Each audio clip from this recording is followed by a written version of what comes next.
liberal you are, if you do not have the necessary character, which is the value that would convey that intellect, the resourcefulness, from one point to the other and translate to value to the people that you have called to serve.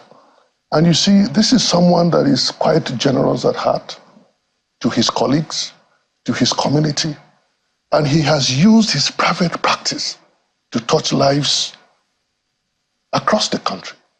So, for someone who has done that from his life as a private practitioner, now ascending into the office of the Attorney General of the Federation, it means that when he brings to bear these qualities into that office, it's going to translate to value to the entire country. How do I mean?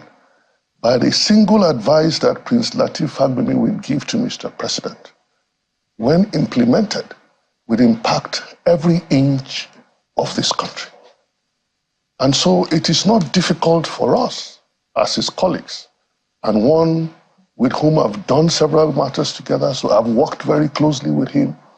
I know his kind of person. I know the strength of his character. He may appear gentle, but he's quite a firm person. And he's somebody that I believe, without being rude to the president, he would insist that the right things be done. That is the person that we have in Prince Lateef Fagbemi, Attorney General. And that is why the bar is grateful to Mr. President. Mr. President has not made a wrong choice. We are proud of Prince Lateef Fagbemi, and that is why I would not miss saying it. And I don't regret, I don't apologize to anyone, no apologies at all, that the Nigerian Bar Association under my leadership will throw its weight behind Lateef Fagbemi to support the discharge of his responsibilities, constitutional responsibilities, to advance the cause of this country through this administration. Very well. One of the things you want him to do is just judicial reforms. Yes. In details, what do you expect him to do in that regard? Well, you cannot give details of judicial reform in a moment like we have to share with you. But you can talk about it from the institutions that are actually responsible for the dispensation of justice, justice administration. The police, for instance, they have the constitutional responsibility of dealing with issues of crime, prevention of crime, protection of lives and properties.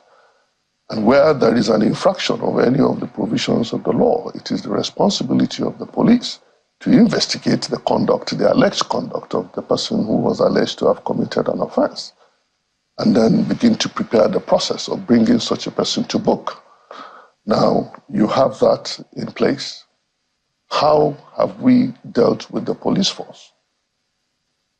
Have we actually done what we are supposed to do for the police to properly equip them to discharge that onerous responsibility?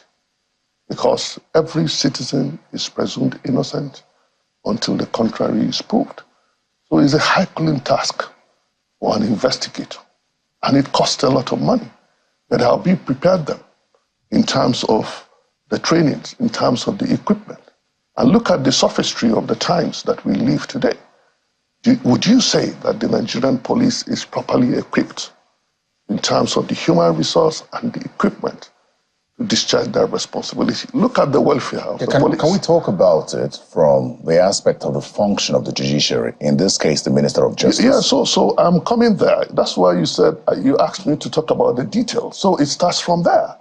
You know, before it comes to the court, the judiciary. And the judiciary is not only just concerned about matters that come from the police. There are also aspects of the civil jurisdiction of the courts and human rights and all. Exactly, the human rights and all. And human rights would be a situation where someone, an individual or an institution, is alleged to have violated the human rights of any citizens or any person. And if there is a dispute arising from that, the courts will determine. But how much have we also done for the courts? How much have we done for the judiciary? One thing that remains an emergency in this country, number one, is the salaries and allowances of judicial officers. And I have said it times without number, that it seemed to me, and it appears that we have avalanche of evidence to support the fact that successive governments have decided to keep the judiciary where it's been since 2007, Terry, without a review of their salaries and allowances. Look at the concrete economic realities today, the inflation. And to know that a justice of the Supreme Court, for instance, receives 750,000 naira his salaries every month. Where would that take him to within the concrete economic realities in this country? Have you walked into the chambers of any of the justices of the Supreme Court to see the load of work that they have to do? Imagine that all matters that come from the High Court, Federal High Court, National Industrial Court, in certain cases, they end up at the Supreme Court. And they have to deal with all the issues. And for them to appreciate what they have to deal with at the Supreme Court, they must have an understanding of what happened at the trial court, the Court of Appeal, and that court. In most cases, you come with volumes of documents. They go through that, distill all the facts. You collect 750,000, and you expect that such judicial officers or such persons whose responsibilities are not being acknowledged in any way, and no effort is being made to cater for them. Imagine the kind of debts that the Supreme Court, and of course the entire judiciary, suffered recently. Justices of the Supreme Court, Court of Appeal will just drop and die. One of them at the Court of Appeal just rose from the court, went into the chambers, and that was all. Look at, the justices of the Supreme Court, Justice Nweze, Nguta, all of these wonderful people that have sacrificed their lives for this nation. And make no mistake, Terry, the reason we have a country today is because of the work of the judiciary. The statements coming from the courts, the decisions that they have resolved. We may not be happy with the courts, with the way things have happened, but Terry, it takes two to tango. But the judiciary is one institution of government that has been responsible for keeping this country together. And I'll give you an example of something very people-centered that the Supreme Court did just of recent with the Naira redesign. The Supreme Court, in spite of the fact that they've been neglected by successive governments, they looked at that situation. And by the way, let me say this at the risk of sounding immodest. It was the case that was filed before the Supreme Court was based on a letter that we wrote as NBA, the governor of Central Bank, after wide consultations with stakeholders about how inhumane that policy was. We wrote to the CBN governor, we wrote to the Minister of Finance. We sought to see the CBN governor at that time. He wouldn't see us. We were only able to see the Minister of Finance. And eventually that document was the basis upon which that matter was filed before the Supreme Court. And the Supreme Court rendered a decision that everybody applauded. Now, you may not have seen the impact of other decisions in this manner, but I guarantee you for every decision that the Supreme Court or any court decides, delivers, it carries that kind of impact in the society. And in spite, let me conclude this, in spite of the fact that they've been neglected, and you remember that there was Executive Order 10, which sought to give some sort of palliative to the judiciary. When we talked about the independence of the judiciary, the executive holding what belongs to them and all, the Supreme Court, in a show of their strength of character, even though that order was meant to give them something, they said no. We would rather get something that comes to us constitutionally and lawfully. They struck down that order, in spite of the way they've been pauperized over the years. So that is something that has to be done as a matter of urgency. Okay, let's look at some other aspects that the Minister of Justice would have to tackle. Yeah. And one of them is the speed of justice delivery. Exactly. How would you advise him to go about this? So it's not just about the Minister of Justice. It's about all of us that are called to the business of the administration of justice. And we cannot talk about the Attorney General in isolation from the courts and in isolation from those of us who are in private practice. I give you a clear example, and that is why legislation may be necessary in this regard. But beyond legislation, there is the need for the change of our attitude. And that can only happen if we discharge our responsibilities as ministers in the temple of justice, motivated by the desire to do justice. So, I give you an example. There was a time in this country when election petition matters or electoral matters stayed in court, the tenure for which that dispute arose would be run out before the matter was concluded. The decision was taken through constitutional amendment. Time was set, limited for the determination of those matters. Those same counsel that appear for parties at the time when there was no time limit now appear before the same courts, conducted the same electoral related matters, same principles of law, and they would conclude those matters in 180 days at the trial, conclude at the Court of Appeal in 60 days, either at the Court of Appeal or at the Supreme Court. So you could see that it is not impossible for us to conclude these matters in record time. We have to change our attitude. And the reason we see most of these delays in courts is because we are motivated by other factors other than the desire to see justice done in the case that you are called to do. But in all these, does the Minister of Justice have a role in any way to play in ensuring the speedy dispensation of justice? He does. For instance, that's why I talked about legislation. The Minister of Justice can begin to consider the possibility of reforms, legislative reforms. Maybe a Civil Justice Act, like we had the Criminal Administration of Criminal Justice Act, and which the different states have now also adopted. Putting measures in place to ensure speedy disposal of criminal cases. We can do something likewise for administration of civil justice, so that commercial disputes don't stay in court longer than necessary. That can come through legislative reforms and spearheaded by the Honorable Attorney General. So that brings me to the open letter which Dr. Olisa Agbakuba wrote to the Minister of Justice on sort of an agenda that he expects him to look out for. And it's with regard to the administration of criminal justice. He believes that there must be some unbundling of the anti-graft agencies which have duplicate responsibilities. Yeah. Do you agree with that? I do, absolutely.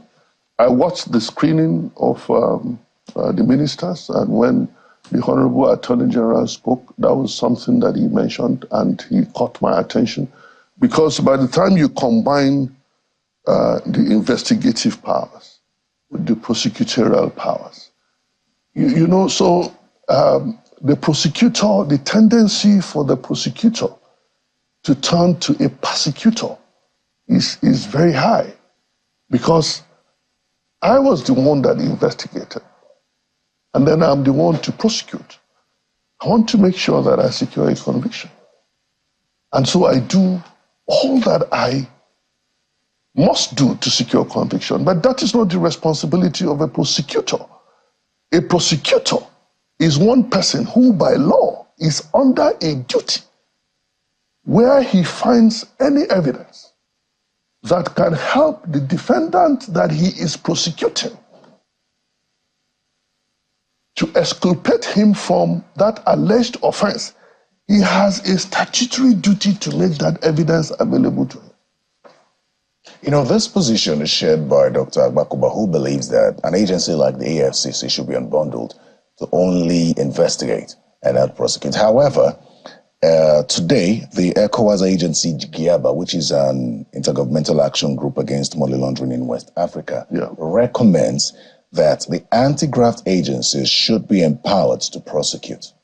Well, that is their view, and they're entitled to their opinion. But we are the ones in the field. We are the ones that understand the practicalities of these things. I've never done anything since I was called to the bar other than to be in court. So I understand the workings of the prosecution. Even as a private practitioner, I've had fiats in the past to prosecute criminal matters.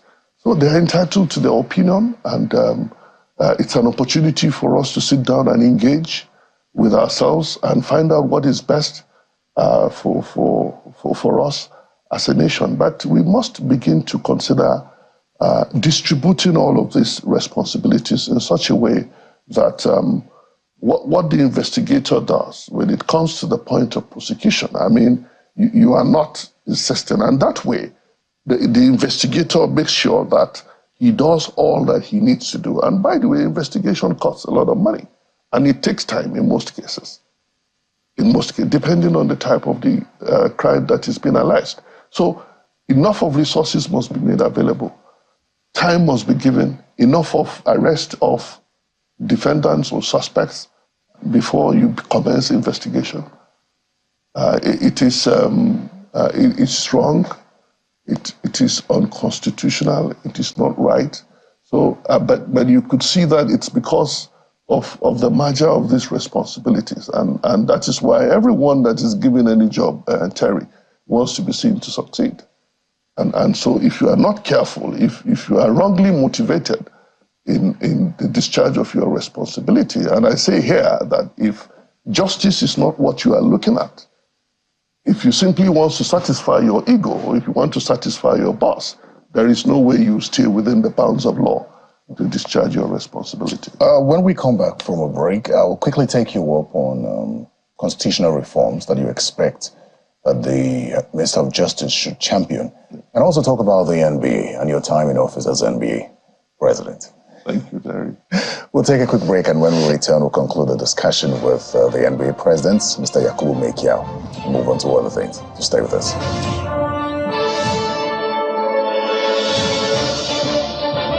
Welcome back to Politics Today. I'm still speaking with the NBA President, Mr. Yakubu Mekiao. Mr. Mekiao, just before we wrap up the conversation on setting the agenda for the Minister of Justice, I had talked to you about the need for constitutional reforms, and some of it would have to be with regard to jurisdiction of states, state courts, especially with regard to cases that concern them. Is this a constitutional reform that you think that the Minister of Justice should pursue?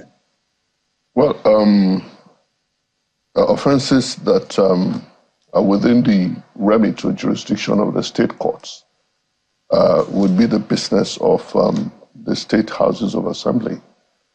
And so the attorneys general in the state will have to consider those reforms within the limits of their states.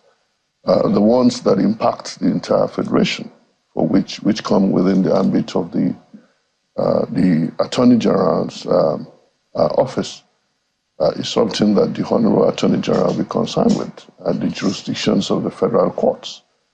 And it's important here to begin to consider limiting the jurisdiction of the Supreme Court.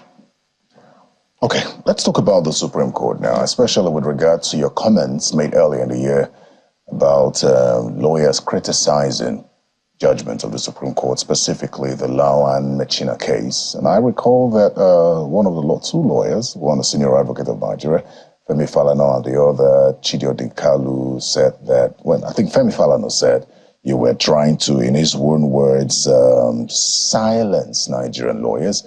And Odinkalu felt that what you said had no bearing. And they didn't see why the court judgments could not be, questioned by lawyers. Yes. So, the legal profession is a profession that is regulated. And it has rules of professional conduct. As a professional, you must be measured in the way you speak. And I will just give you a typical example of how the public actually sees lawyers, so that we appreciate the sort of influence that we have over people. And that way, we'll be careful how we speak, and that is expected of us as professionals. That is why we cannot speak about the decisions of court in a certain manner, in a manner that would incite the public against the institution of justice. And it is also unprofessional to make personal attacks to the persons of judicial officers. In my village, Terry, I went home one day and a woman, once she sighted me, she started telling her daughter to go bring her son, who was named Barrister, because they called me Barrister. Fast forward to when I became a son. So in my village now, I have one young man that is named Barrister. Also another young man that is now named Son. There are people who don't know the import of the decisions of court, the binding nature of the decisions of court, whether you are happy with the decisions or not. There are people who see you as a lawyer from their village as having the final say concerning any matter. And so how you talk about the decisions of the court is of utmost importance. But can lawyers openly disagree with court judgments? You have a means of disagreeing with the judgments of court. If you have a decision of the High Court that you are not happy with, you don't come to Channels Television and begin to tell Terry how that judge was wrong. It's unprofessional. All of the things that we have to do is within an order. That is a structure that is provided for us to do it. If the Supreme Court, which is the final court of the land, renders a decision, if you are a scholar, talk about it. Go and do an analysis.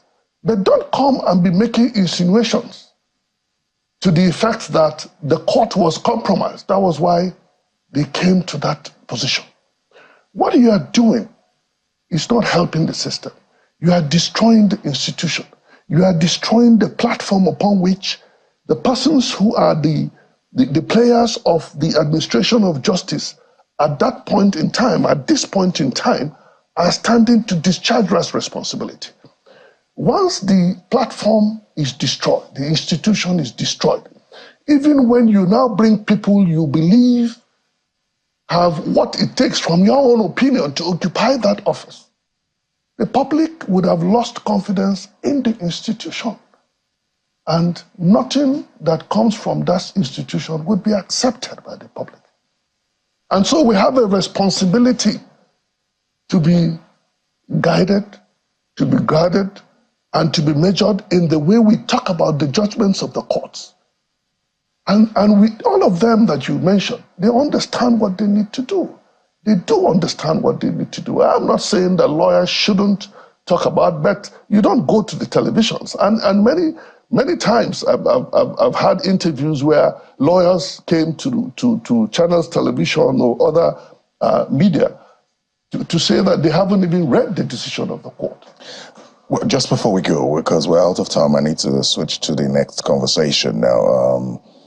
Some question how you lead in the NBA, especially with regard to the elections, your comments on the elections and your assessment of the elections, and then comparing that to the Election Union Observer report that came out. How do you respond to those who believe that the EU did a better job than the NBA? You know, Terry, it was you that conducted that interview with me in the office. At the risk of sounding immodest, I'm not a frivolous person. I am not. I had all of those comments. But my comment was based on empirical evidence. Nigerian Bar Association deployed 1,000 observers across the country. Across the country. I don't know how many EU observers have been deployed across the country. And in the form that we curated for the report by our observers, we also have columns where you would, as an observer, tell us if you saw any EU or any international or foreign observer at your polling unit. Terry, I received reports from our observers, those that turned in their report, not less than 600 of those that turned in their reports. And by the way, for every report that we received till date, we can tell you the geolocation of the person who sent that report, and also give you statistics or details of the device that he used. So we leveraged on technology. Right. That came real time. 20% of those who turned in their reports said the election was excellent. 67% of those who turned in the report said that it was satisfactory. If you add 20 to 67, and EU, how many polling units did they go to? Now, how can we now elevate the report of 50 people against? Let us look at the statistics of what they did. We would have to have a longer conversation, but I'd like to thank you very much for your time on Politics Today, Mr. Yakubu Mekiao, Senior Advocate of Nigeria, President of the Nigerian Bar Association. I thank you for having me, but Terry, can I say something before I leave? Quickly, please. The Nigerian Bar Association is holding its 63rd Annual General Conference. It is themed Getting It Right, charting the course for Nigeria's nation building.